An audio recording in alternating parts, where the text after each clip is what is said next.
Hi everyone, and thanks to everyone who's been posting in the chat where they're from. It's 2:15 now. We're going to kick off promptly since this is only a 45-minute action-packed webinar.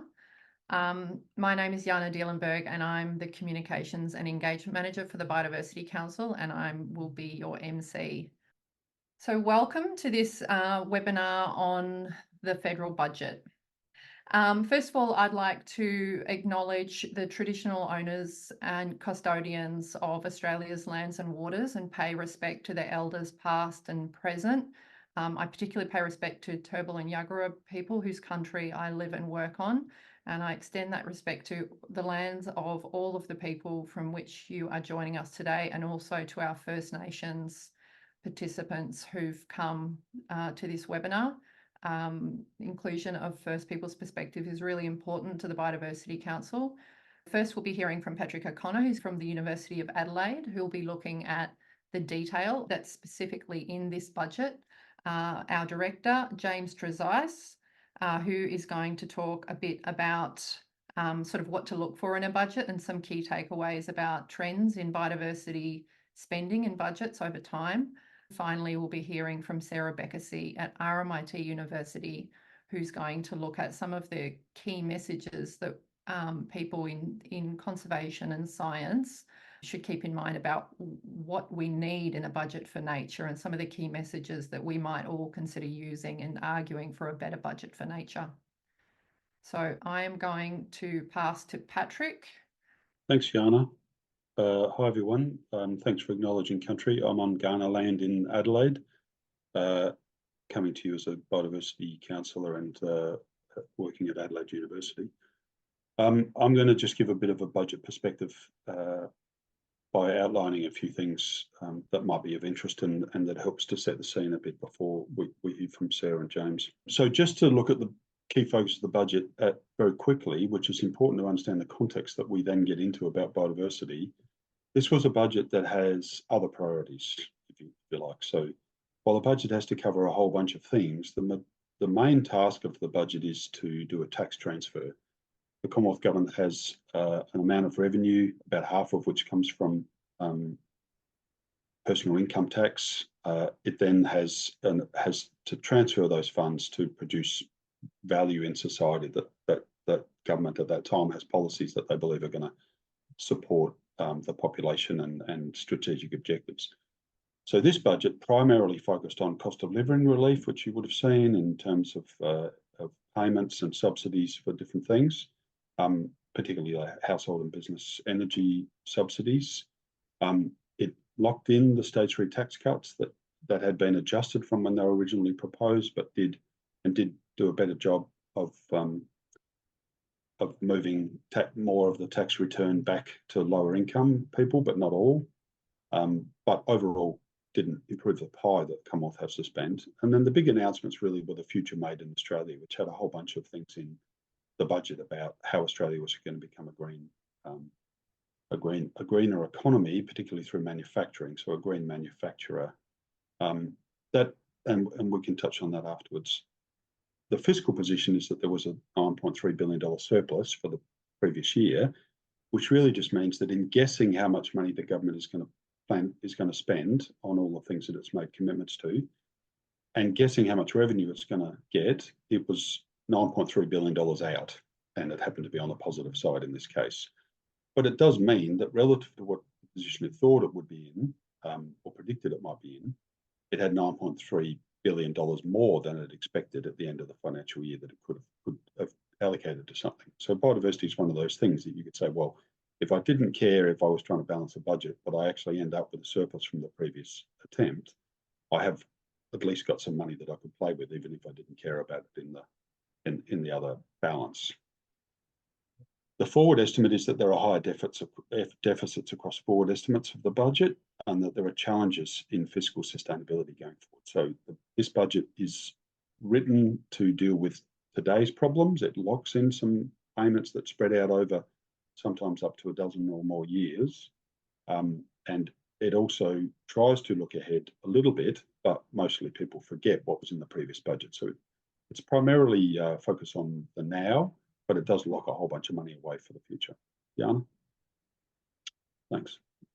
The state of play for biodiversity investment in this budget and the preceding budgets is that this government had some promises that they were trying to keep around having a nature positive plan, which has a whole bunch of components to it, environmental law reform, and it has targets for under international agreements for a whole bunch of things, but particularly of interest are the 30 by 30 targets for the amount of land and ocean that would be protected by 2030. And also there's under that a subordinate target for how much land we would restore by 2030. However, most of what the government had on its agenda has been delayed or frustrated. So the EPBC Act reforms are delayed. The Nature Repair Act has passed, but it had a few changes to it. It's now in a process of trying to build up the machinery of being able to use or create a nature repair market if there's still an incentive to do so when offsets have been removed.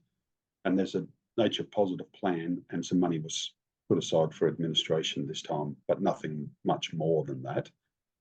And then in the aquatic space, there weren't huge issues, but one of the big issues is the Murray-Darling Basin Plan review, which can also lead to water buybacks and other things that have environmental flow benefits. So most of what the Commonwealth actually set out in its agenda going into the previous budget is a little bit stalled.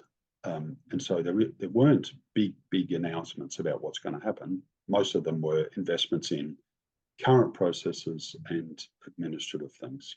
Jaana? The pluses and minuses for expenditure on biodiversity is that the overall position hasn't changed, and I won't labour that, but essentially it's about 1/1000th of the budget is allocated towards nature and biodiversity protection. I've put millions in non-boldface and billions where there's boldface because it's easy to think millions are a lot of money, but when I walk for the bus stop to my house, I have to pass $30 million of houses just to get to the letterbox at my place. So it's easy to get a little bit bamboozled by how much money we're talking about. So just to be clear, almost everything that is on the POS side is in the millions basket, in the tens of millions or less. And most of the things that actually potentially have harmful effects on biodiversity are in the billion side, although there are some things in tackling or in renewable energy expenditure, which could help to curb climate change, our contribution to climate change, are in the billion side. So there's nearly 20 billion in incentives and grants for to become a new renewable energy superpower. Now, this is trying to match policy from China and the US. It's economically a bad idea to try to match other countries' policies, particularly if you're a relative minnow in the space. So it's a little bit of picking winners, and there is reason to have concerns about whether Australia can efficiently and effectively become a renewable energy superpower. It has some advantages, but it runs the risks of leading to a protectionist approach, which can make us inefficient, and then we're spending more money on trying to be that than other things like biodiversity that we might have preferred. There is locked into the budget about $44 billion over the next 4 years, or $10 billion in this budget for fuel tax credits. So that's where we actually pay for, we subsidise the use of fossil fuels primarily.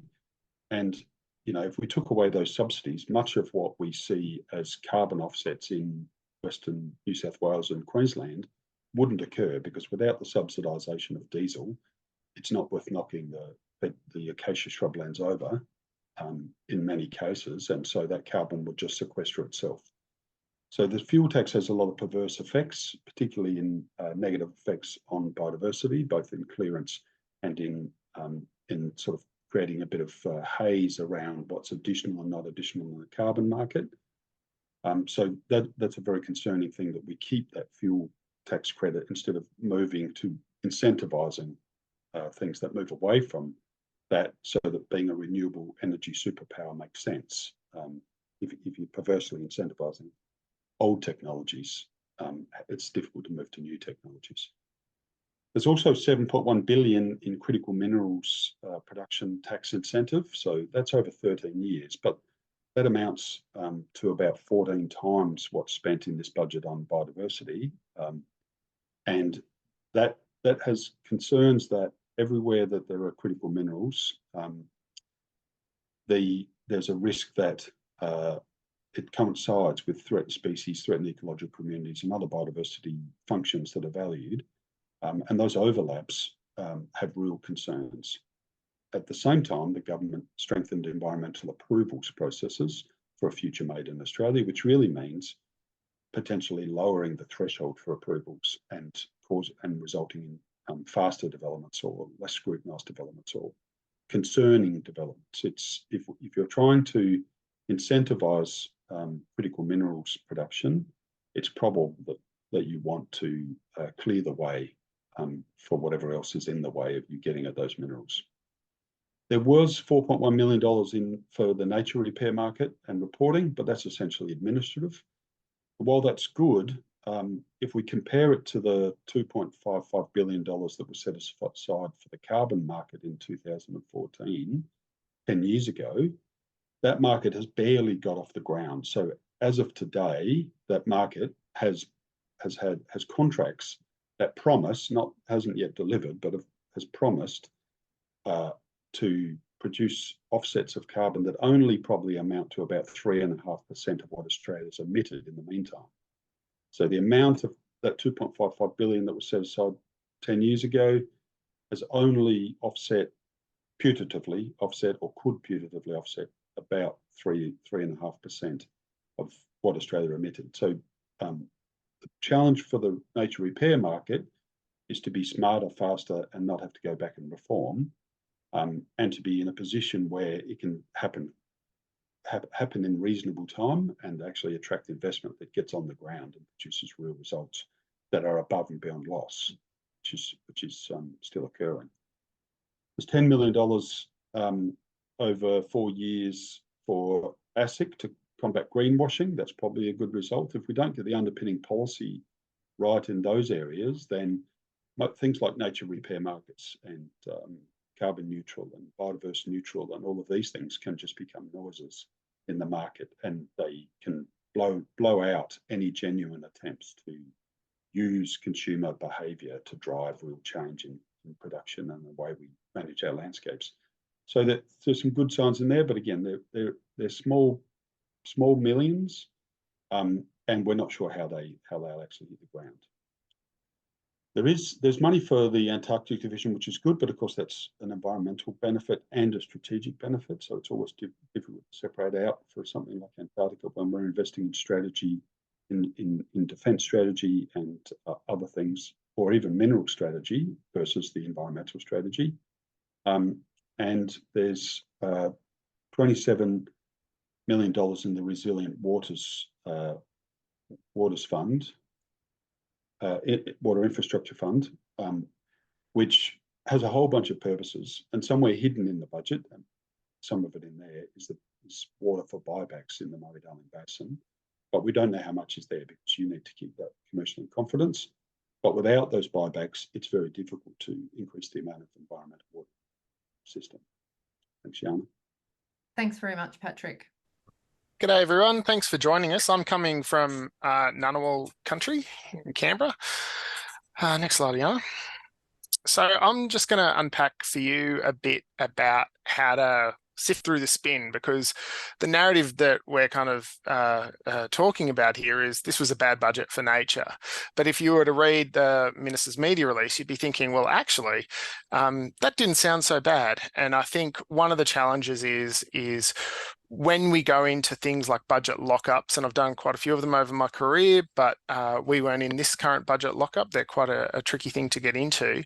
You get handed a pile of media releases, and what you need to do, and what we need our journalists to do, and what we need everyone to do who's interested in this, is put those media releases to the side and actually go and pick up the budget papers, because that's where the truth lies. That's the documents that have gone through cabinet and through the scrutiny committees, the ERC, and all the departments, whereas the media releases are construction. So you'll see here that this is the media release that the Environment Minister put out. A lot of respect for Tanya Plibersek and all the work she's done to kind of lift Australia's ambition, but just going to unpack some of this narrative a bit. So you can see here the date up the top corner, $121 million, 51 for an EPA and $51.5 million for Environment Information Australia. So that all sounds really good, right? Like there's $170 million there for new institutions that were announced this year, right?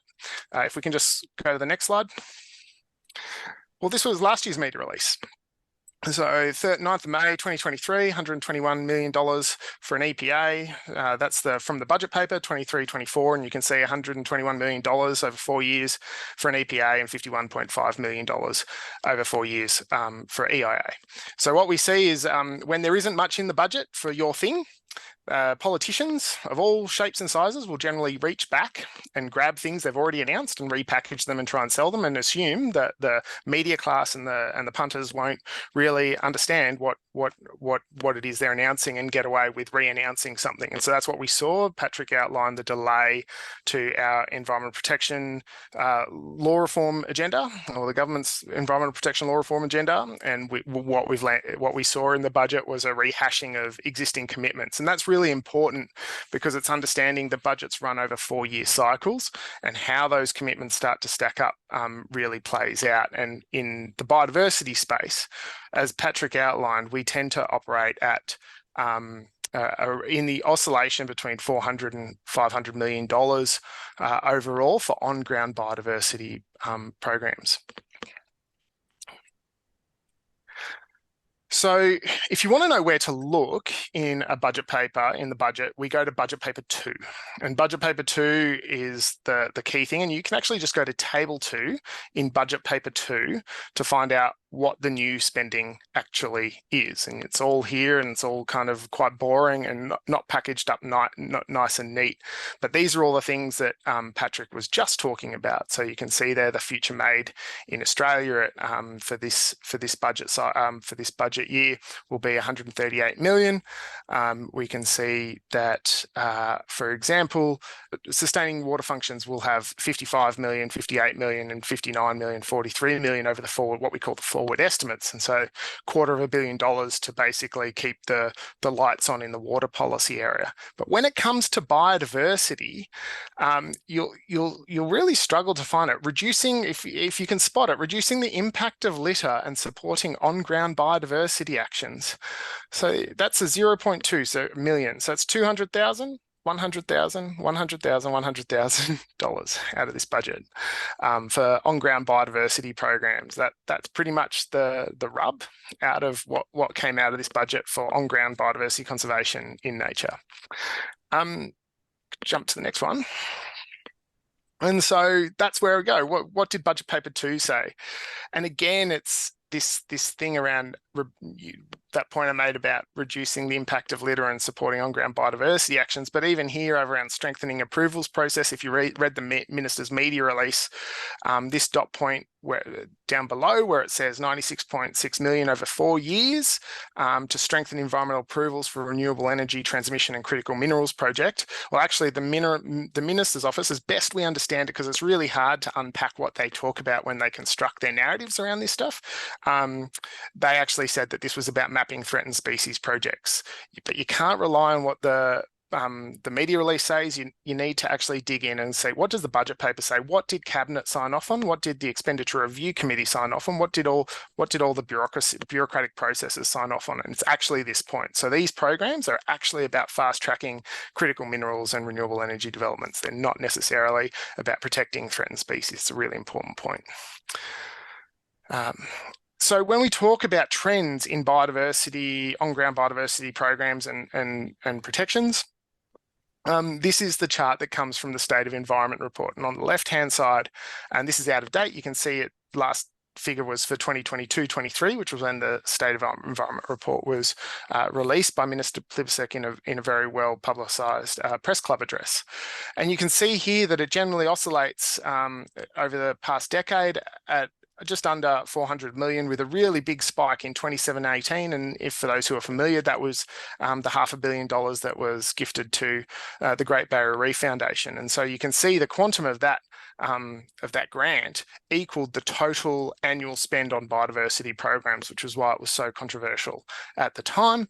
But overall, has been this declining trend. Now, if we go to the next slide, you'll see that actually this is the work done by the Australian Lands Conservation Alliance. My colleague Michael Cornish has done excellent work, and this has been borrowed with permission from Michael, who did this analysis just after the budget lockup, just after budget. There is actually an uptick in biodiversity program spending, but that was baked in previous budgets, and so over the forward estimates. And so where we are now is at that middle point, so we're at the peak, 3.6 million. And what is going to happen from here on in is that budget for biodiversity programs is going to taper off, and it's going to drop back below 450 million, and we're going to play in this space between 400 and 500 million.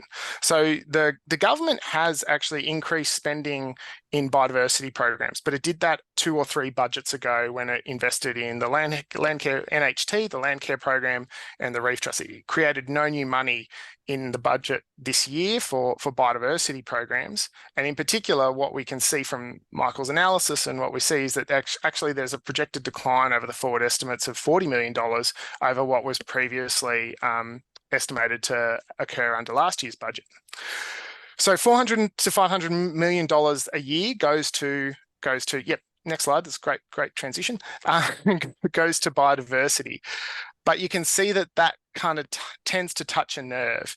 And I'll just leave this here, which is, this was the social media and kind of the narrative that the government was trying to cement out of its budget, but it's quite disconnected from what we see in the budget papers. And what we need to understand, well, what are they talking about when they say that they're spending $8.9 billion to protect the environment? Is that simply an amalgam of all their different department portfolios that touch the environment squished together over the forward estimates? That's not actually what we're talking about. We're talking about what is the money that gets on the ground to protect biodiversity and deliver conservation outcomes. Thanks very much, James. Sarah, we've got Professor Sarah Bekessy from RMIT University now. Great. Can you see and hear me? Yes. Great. Look, I'll be short and sharp here. I'm on Wurundjeri country here in lovely Naarm, Melbourne. So yeah, I think to summarise what's come before, I think we could probably all agree that there's a grand total of diddly squat in our budget in terms of new money for biodiversity. This is an interesting breakdown I was given here by Brendan Wintle. That is a sort of summary of how our $640 billion budget is spent. And if you can't see environment there, it's because it didn't actually make it onto the graph. One of my favourite quotes from James was, "This is the worst budget in recent history for nature." More spending on carbon capture and storage than on biodiversity recovery. I don't know about you, but it's kind of tragic when I'm looking through the media, sort of just seeking out the environment icon in the budget analyses. Sadly, not even environment, let alone nature, kind of made it into any of those analyses. And it's the same for the Victorian budget. So where does this leave us? Leaves us with a lot of, I think, soul searching. How do we turn this around? We're in the middle of a biodiversity extinction crisis, with potentially catastrophic impacts on our economy, on our health and well-being, etc. And we've got a really solid foundation. Our biodiversity concerns survey showed that the vast majority of us, 93%, are concerned or very concerned about biodiversity. Weirdly, about 67% of people think that things are going hunky-dory out there. So there's a messaging problem. But what it points to is that, we kind of need to do better as a sector at actually making the case for investing in nature and then actually clearly articulating a coordinated ask. And that's what I'm going to focus on for the next couple of minutes. So firstly, messaging. Now, that 67% of people who think that everything in nature is great out there, we obviously need to turn that around. We need to tell the stories of Great Barrier Reef collapse and, you know, koalas going extinct and things that are really going to pull at people's heartstrings because they should and they have to. But our research shows that you can't have a negative message and expect people not to feel despair without linking it to an action message, something, an efficacy message, something we can all do about it. And I really think that supporting the government in investing properly could be a key part of that. So, you know, here's a set of kind of ideas that that Hugh Possingham and myself came up with. But, you know, I really think that we need to focus on the fact that nature is fundamental to our health and well-being. It's fundamental to our economy, and it's fundamental to our cultural identity, including First Nations culture. Nature improves our mental and physical health. It enhances the cognitive development of our children, you know, supports much of our cultural identity. It's a total no-brainer to invest in enhancing nature and stopping its destruction. At least 50% of our GDP is deeply dependent on nature. It only makes business sense to ensure that nature continues to deliver. One of Hugh's points, a smart business invests 5 to 10% of its budget in infrastructure like equipment and buildings. A smart nation should invest at least 1% of our budget in nature, the infrastructure that powers our economy and well-being. One of my favourite ones is one simple solution to the extinction crisis, investing in species.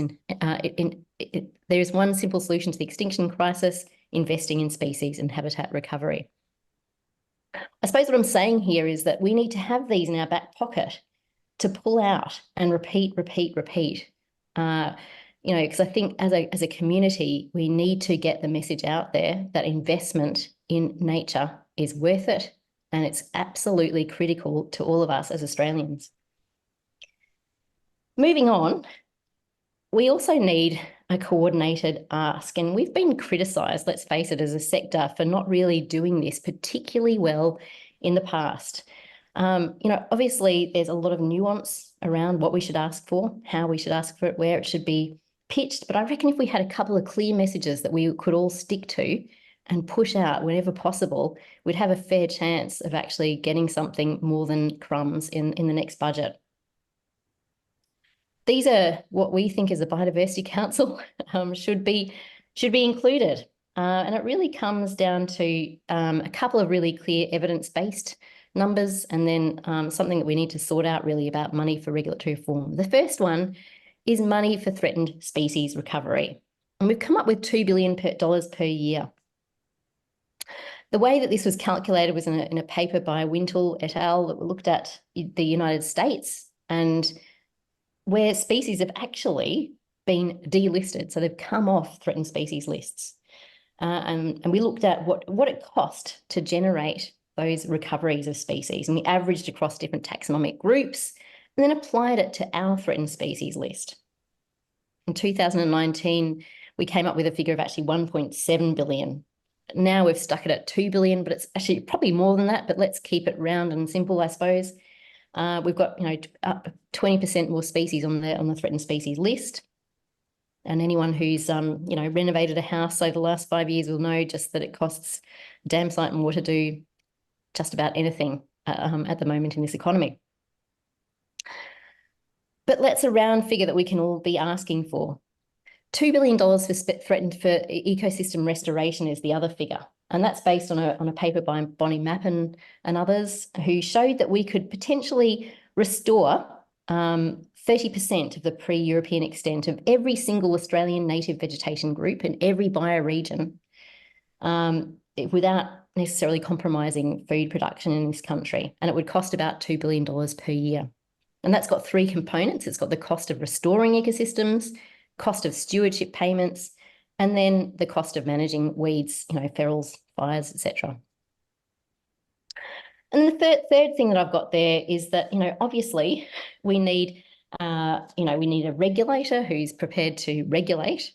And I'm not entirely sure that money is going to do that, but we do need it to be well equipped and resourced to properly regulate. You know, if you looked at the offsets audit that came out yesterday, you'll see that this is a really desperately needed measure here. So we need to get our act together as a country to properly regulate and properly enforce those regulations. So look, I think in summary, what we've got here is two kind of things that we should take away and really focus on. One, getting our messages straight. Why do we invest in nature? Test it out on your grandmother, test it out on your friends, because we really do need to get that messaging straight. And secondly, we need to get our basic budget asks, repeat, because this is how we're going to get it into next year's budget. I think I'll leave it there, Jaana, and open up to questions. And thank you to Candice, who is the person who's supporting our tech. Maybe you can put us all on equal sizes. I might like just to add one point in the asks, which is including that ask for more transparency from government about what's being spent, so that we can see the amount of money being spent on nature in the same way that we can see the proportion being spent on, say, defence or welfare, because it is really hard for the community to understand what is being spent, and if they don't understand, they're not going to call it out. So first of all, we're going to go to some questions. Thank you to everyone who's been putting questions into the chat. Candice has sent me through some to ask. So the first question, which I think probably Patrick or James, either one of you can put your hands up to answer, is from Norman Pater. Thank you, Norman. Please, can you provide a summary of what nature repair bill steps are yet to be undertaken by Minister Plibersek and co? And so do we have any guess on the timing to complete, or sort of what's missing? Patrick, I think you've come off mute. Well, they haven't asked me to help, so I don't know exactly, but they have a whole bunch of things that have to happen. They don't have proper governance arrangements in place yet to oversee any of the standards and regulatory measures. They've only just funded the Clean Energy Regulator to be the body who will then set up any kind of trading platform. The standards and the processes for contracting and certificate issuance and extinguishment haven't been completed to my knowledge. And while there was some pilots under the previous agricultural and biodiversity stewardship programs, those pilots didn't really leave the nature repair market in a pick up and run state. They just trialled some things that regrettably were trialled so that they didn't fail as trials rather than that they succeeded as trials, which means actually testing things that we need to know to run the market. What they did was act as though they were real investments in biodiversity, which is great, but it didn't. So we're not ready to go. So I mean, there might be some sort of early trades in a year's time, but I can't see there being any kind of real movement to flow for a couple of years. Yeah, excellent. Thank you, Patrick. I've got a question from Sarah Dankchert, which is, what was the US reference paper re-species removed from the endangered list? That'd be a paper led by Professor Brendan Wintle, which people generally call Spending to Save. But I'll just let everyone know, we will send out an email, which includes a recording of this session, and I'll include links to some references, including that paper, to everyone who's come along to the webinar. A question from Adam Muir. I like the key messages, but $2 billion a year sounds very low. Is that a deliberately pragmatic number? James, maybe you'd like to answer that. Well, I don't think it's $2 billion a year. I think that's just for the Spending to Save paper, this Bonnie Mappin's paper, which is around restoration. I think we need a simple message. And so the step change that is required in conservation investment shouldn't be underestimated. I think there's also a question for us about how quickly we can scale up the sector to deliver that. And so I've been involved in kind of trying to get government to fund projects at a smaller scale, and just it takes about a year once the money's there to actually get the systems, the organisations in place getting ready to roll that funding out. And I think we all have our eyes can light up at the idea of this big investment, but there's an on-ramp to it. But we need to get there. The pragmatism, look, I think there's a few things that need to come into play, and the biggest challenge is politics. It is not actually the budget, $2 billion a year it's actually, Sarah, the budget's actually $740 billion this year, so it's almost $750 billion. So that's the quantum of the total federal budget. $2 billion a year is not even getting close to 1% of that. So we actually, there isn't a huge fiscal barrier to doing it in terms of federal spending. It's a political barrier, and we need to tell that story in a way that excites and engages political decision makers in a way that other sectors do. And so we can't just tell the story of the environment and biodiversity and what it means for nature. It's really important, and we need to tell that story, like what Sarah was saying.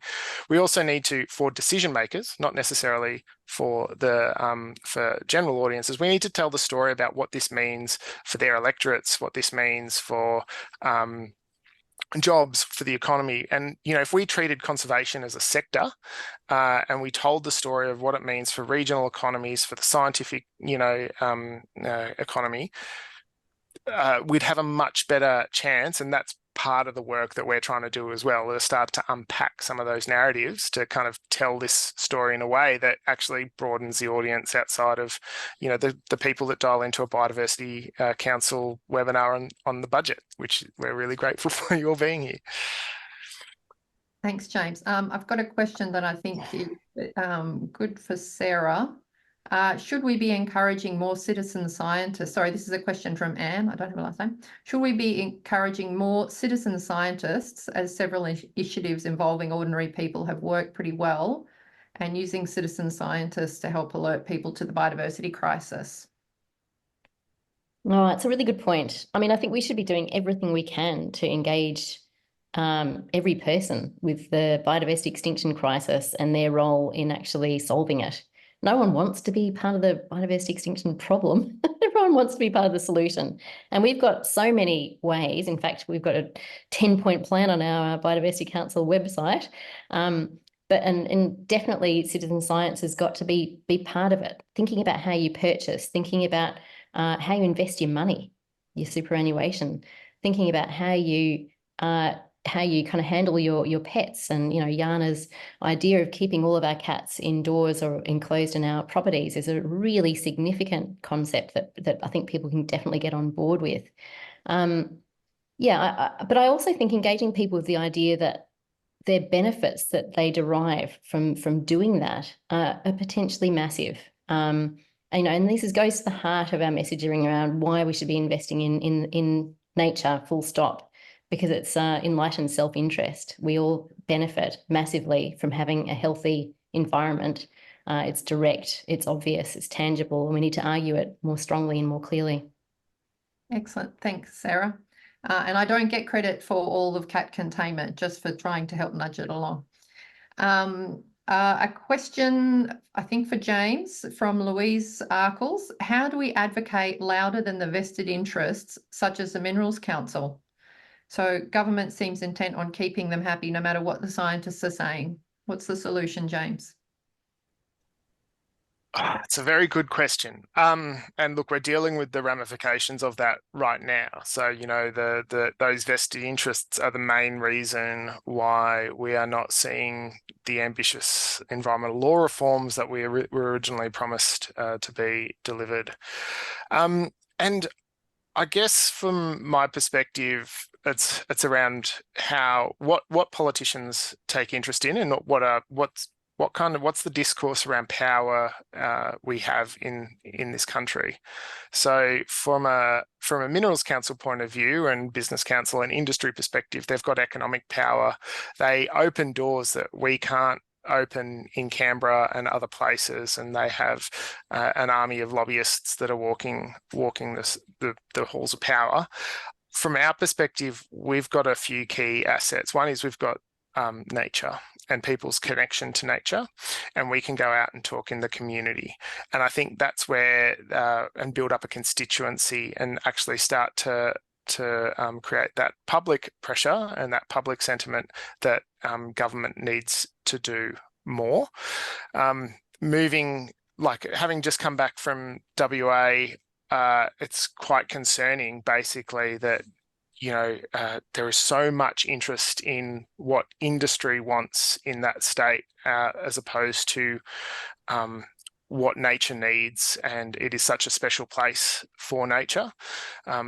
So I guess it's going out into the community, building up a constituency, talking to people like we are now, like we want other people to do about what nature needs, and then communicating that back to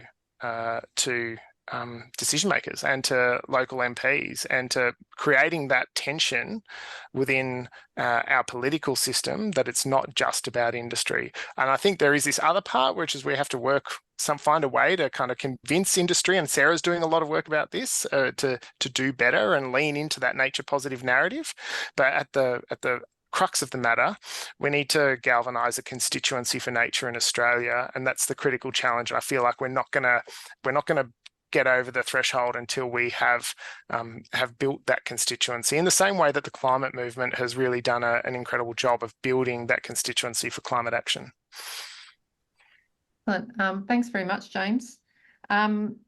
So in line, we've only got a couple of minutes left, but a really quick one. In terms of being able to, this is a question that put forward by Catherine Victoria, in terms of being able to tell the story about the need to turn this around, and we've already raised how hard it is to tell what's happened, are there any good charts that look back at past expenditure rather than actual expenditure, rather than estimates? Is it out there, James, and can we share it? There's lots of analysis out there about what has actually been spent on nature, and like that graph I shared was the federal State of Environment report, which in kind of captured that historical spend on biodiversity programs, if that's the question. So, they are scattered in different places, in annual reports, in budget papers, but they are buried, and it is almost a research project just to kind of pull it together and get it to tell the complete picture. Otherwise, we end up with that scenario that I talked about, is that people just grab media releases and kind of try and infer what's happening from spin doctors. Excellent. Well, thanks very much. Thanks to our panelists, and thanks to the, when I looked down at the participants number, it had 128. Just earlier, it might have even been higher. So thank you very much to everyone who's come. I really thank you for your interest in biodiversity in Australia, and paying attention to what the federal government is doing in this space, as well as, of course, all the other levels of governments and decision makers. We will be sending out some resources following this webinar. Thank you much.